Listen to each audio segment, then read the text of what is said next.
Welcome back. Well, the Victorian government has flagged a tourist tax on landlords advertising their properties through short-term rental sites like Airbnb. It's one measure being considered by the Andrews government to ease the rental crisis in tourist areas such as the Mornington Peninsula ahead of its upcoming housing policy announcement.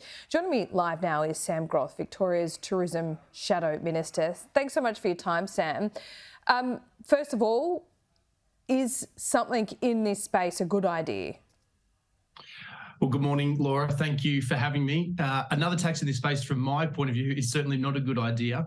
We already saw last week an extra tax hit on landowners who own a second property, another land tax hike that is going to affect or directly be passed on to those renters. Now this talk of a tourist tax being put onto those people that are coming to stay at the property or onto those owners once again. There's a move, some saying, from Labor MPs and from the Andrews Labor government to introduce this tax to try to drive those properties back towards the long-term rental market. But from a landowner's point of view or a landlord's point of view, those costs are just going to be passed straight to either the holiday makers when they come down to areas like mine on the Mornington Peninsula, or to long-term renters. They're not actually going to drive properties back to the long-term market. But the problem is as well, at a time when the tourism sector has been hit as hard as any during COVID, another tax on the sector is only going to impact more broadly. I mean, you look at the government's numbers from last week in the budget. They predicted more than 3.2 million people to come back to Victoria from overseas.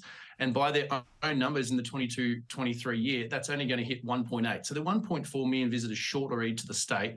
Another tax on this sector or to people coming to visit those areas, and especially out in the regions, is not going to help the tourism sector one little bit. There's great sympathy for the tourism sector that was, decimated over COVID. I absolutely take that point, but there is also a whole generation of people, including on the Mornington Peninsula, that simply can't find somewhere to live and can't afford these astronomical rents. So what do you suggest is the solution here? Well, look, we'll come up with a long-term solution. Brad Rosewell, our Shadow Treasurer, is going to deliver his budget reply this morning in Parliament.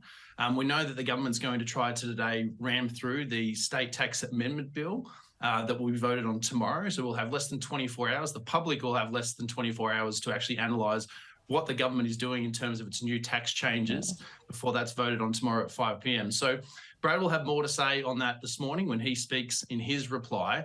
But I think that we can acknowledge that any extra taxes on landlords are only going to end up either being passed on to renters, or even worse so, they're going to actually drive more properties to the Airbnb market because these landlords want to recover their costs. So if this is a solution to actually drive more long-term houses or long-term rentals back to the market, I actually think it's going to have a negative impact on the industry. I think the government's had 9 years to try to come up with a housing solution. We've seen the numbers go through the roof. But Sam, what do you see in your area? I mean, you must see the inequity here, and you must have some ideas about how it can be fixed. It doesn't need to be another tax, I take that, but it could be limiting the number of nights an Airbnb can be on board for short-term rental or the like. Are you looking at something in that space?